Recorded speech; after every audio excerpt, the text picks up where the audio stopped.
ಕಳಬೇಡ ಕೊಲಬೇಡ ಹುಸಿಯ ನುಡಿಯಲು ಬೇಡ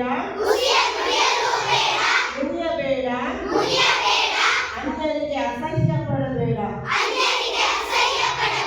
ಇದರ ಅಳಿಯಲು ಬೇಡ ಇದೇ ಅಂತರಂಗ ಶುದ್ಧಿ ಇದೇ ಬಹಿರಂಗ ಶುದ್ಧಿ ಇದೇ ನಮ್ಮ ಕೂಡಲ ಸಂಗಮ ದೇವ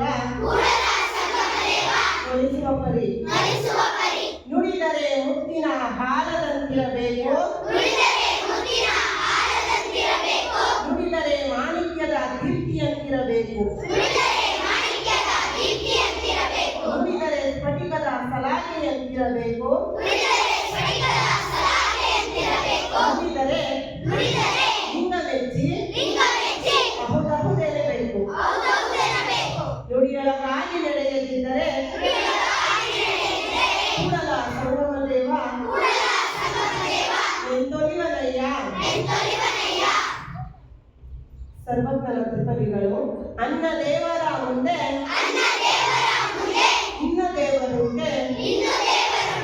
ಅನ್ನ ಇರುವನಕ ಪ್ರಾಣವು ಜಗದೊಳಗ ಅನ್ನವೇ ದೈವ ಸರ್ವಜ್ಞ ವಿದ್ಯೆ ಕಲಿಸದ ತಂದೆ ಬುದ್ಧಿ ಹೇಳದ ಗುರುವು ಬಿದ್ದಿರಲು ಬಂದು